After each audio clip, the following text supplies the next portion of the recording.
Hey guys, Mika here, and I'm bringing you a pretty awesome model from the Tyde custom ukulele.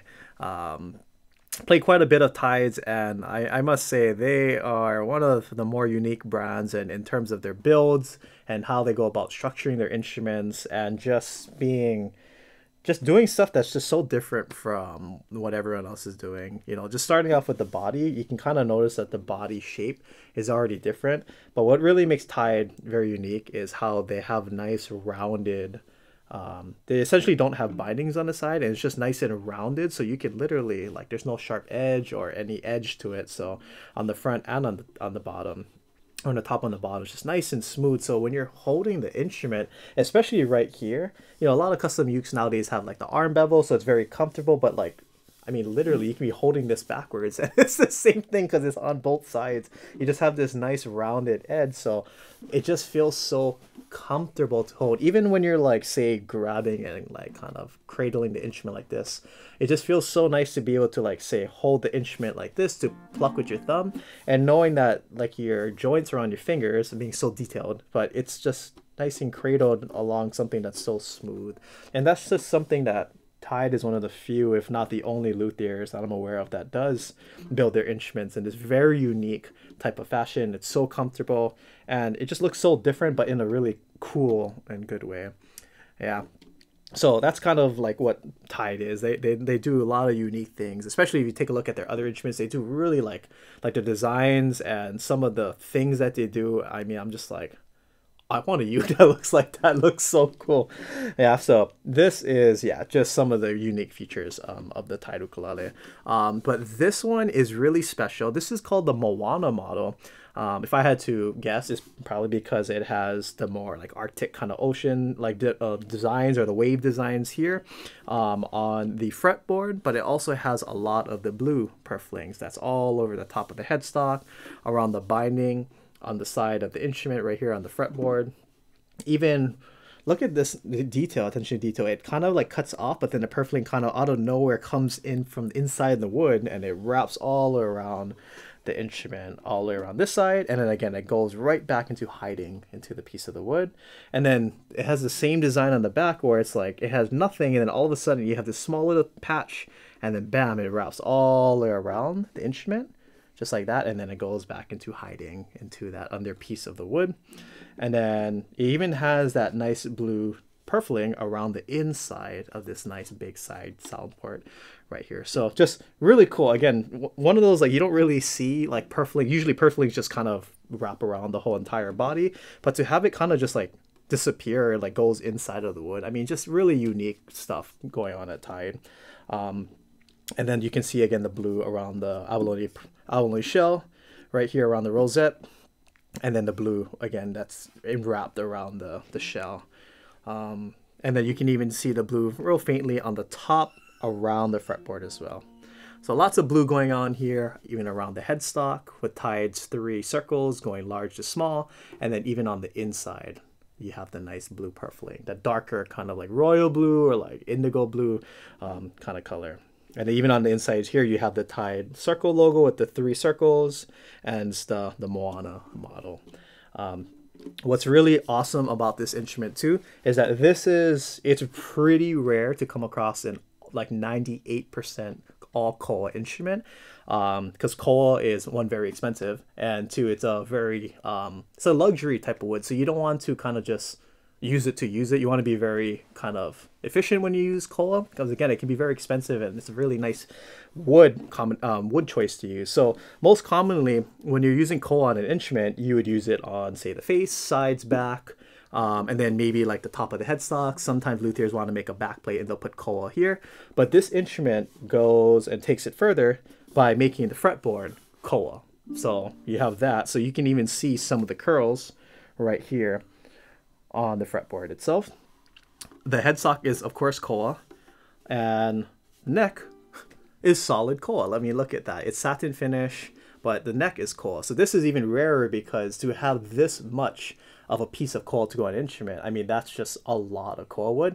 And the thing is, it already looks like a lot here, but when if you've ever seen like a custom instrument being built, it's not the coal piece is not only this big, it's actually like a block of wood, and the luthier has to like sand it down and make it look pretty like this. So it's actually a really large chunk of coal wood, especially like if you have a solid coal top, it's just a lot of wood. So this instrument is essentially almost all coal, 98% of it, because 2% of it is right here where you have like a rosewood right here of the bridge.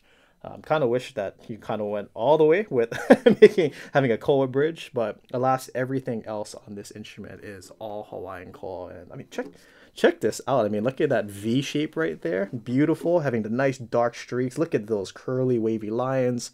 I mean, there's just so much.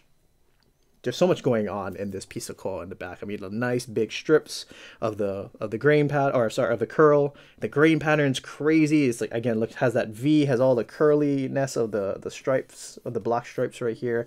Look how crazy this the curls are on this side. I mean, and look at that really 3D holographic effect, especially when you move it around in the light. It's just beautiful. And then the neck on the back is nice and curly too, and then you have nice dark stripes, very striking stripes running all the way up on the top.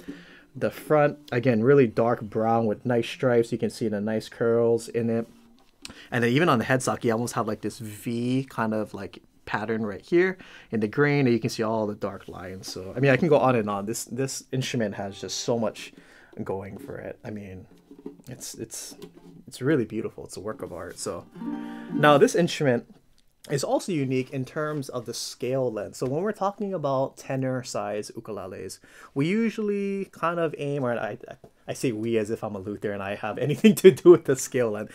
Usually luthiers aim for a 17-inch to about 17 and a quarter inch in terms of, or 17.25 inch scale length from pretty much, this is a 0 fret. So you can see the frets, the string is resting on this fret versus it's resting like, or the cutoff is in the nut.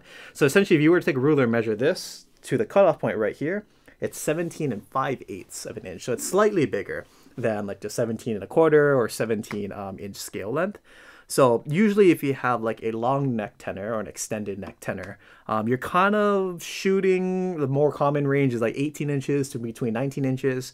So if you're one of those people that, you know, Mika, like I have a bigger hand, but I tried a 19-inch and it really hurts my hand when I try to make, you know, I have stretches and chords, so kind of scary to go down the 19-inch scale length, but 17 inch is a little too tight for my hand, so I'm in this really awkward kind of spot. Well, this ukulele is one of those where it's like just enough difference to where I think you'll feel the difference when you're playing it, but it's not too much of a, you know, jumping from 17 to 19 inches. So you have 17 and 5/8. What that also does is it opens up this fun little box called B-flat tuning. Now, this is a tuning that really scares a lot of people because, like, wait, B-flat tuning, I thought it's G, C, E, A, and wait, B-flat, like, what's going on? So essentially, there's nothing to worry about. Essentially, what's going on is that right now, this ukulele, I've tuned it to the B-flat tuning to kind of accompany the fact that it has a longer scale length, so I can get away with doing this. The strings aren't going to be floppy. It's going to sound really good. But essentially, in this new altered B-flat tuning, it's as if I took a capo and just capoed the second fret, and now you have standard tuning, right? So the thing is, what I think, you know, and I don't mean to overgeneralize this, but in my experience, I feel a lot of people are scared or afraid of B-flat tuned ukuleles because, oh, but that means I have to, like, if I'm playing a G chord, that means I'm really playing an F chord. If I'm playing a C chord, I'm really playing a B-flat chord.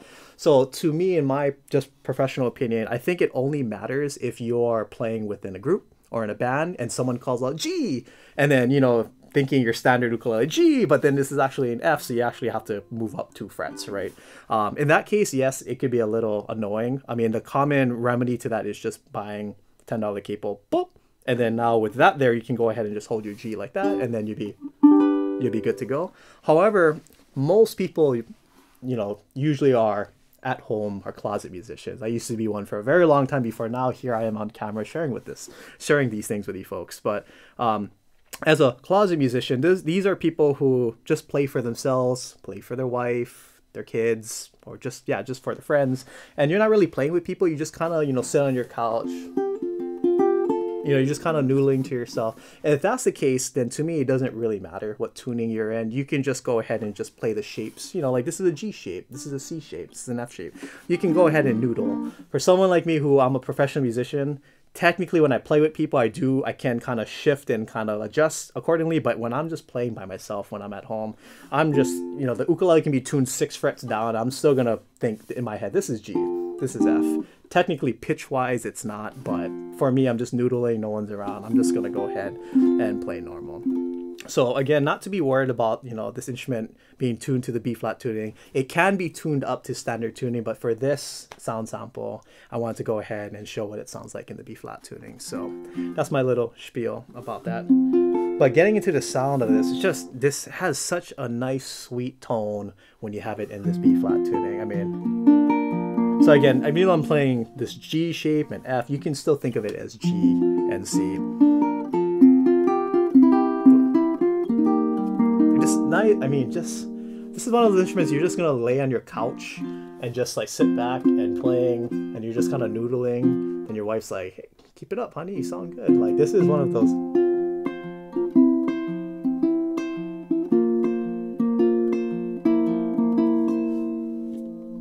It's just so, it's oozing with tone. And it's just so soothing.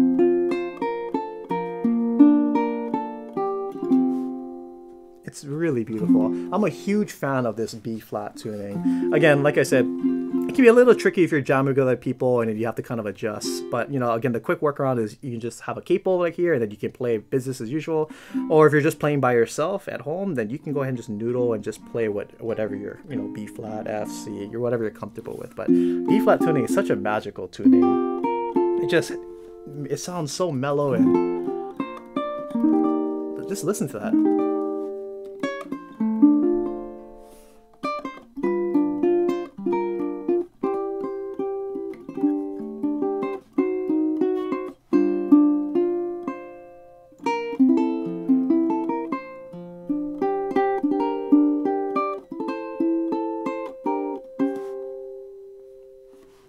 I could play this forever.